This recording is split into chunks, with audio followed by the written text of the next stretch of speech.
जिसमें Azerbaijan, Turkey और पाकिस्तान के झंडे दिखाए जा रहे हैं। अस्सलामुअलैकुम दोस्तों, तुर्किश मिनिस्टर ने जब पाकिस्तान, अजरबैजान और साथ में तुर्की की तस्वीर को ट्वीट करते हुए लिखा कि हम तीनों एक ही माँ के तीन बेटे हैं, हम एक कौम हैं, काराबाग तो ले लिया है, अब बारी है कश्मीर की। तो दोस्तों, पहले कश्मीर पर सिर्फ इंडिया को, पाकिस्तान को सहना पड़ता था और गोबर भक्तों, हिंदुओं को पाकिस्तान पर ही तनकीद करने का मौका मिलता था। गोदी मीडिया और भारतीय सरकार के लिए अब बड़ा सरदर्द बनने वाले हैं तुर्की और अजरबैजान। अजरबैजान मिनिस्टर सिर्फ पाकिस्तान इसलिए आए थे ताकि कश्मीर पर पाकिस्तान के साथ बातचीत कर सके। इस खबर ने गोदी मीडिया और गोबर भक्तों को परेशान कर दिया है। ऐसे परेशान हुए हैं कि आर्मीनिया को अब दोस्त और अजरबैजान और तुर्की को ऐसा ही दुश्मन कह रहे हैं जैसा कि पाकिस्तान को कहते आ रहे हैं। दोस्तों, गोदी मीडिया का ये क्लिप आप भी जरा सुन लीजिए।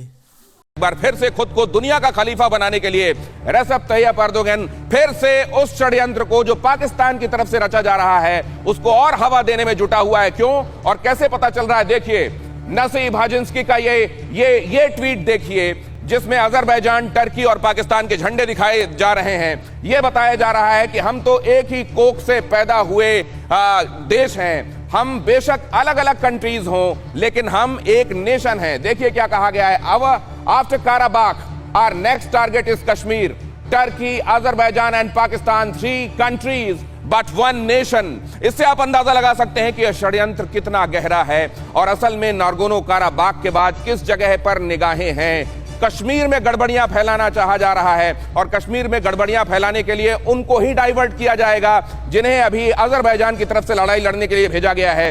वो जो सीरिया, लीबिया से भेजे गए हैं वहां लड़ाई लड़ने के लिए, वो जो किसी सेना की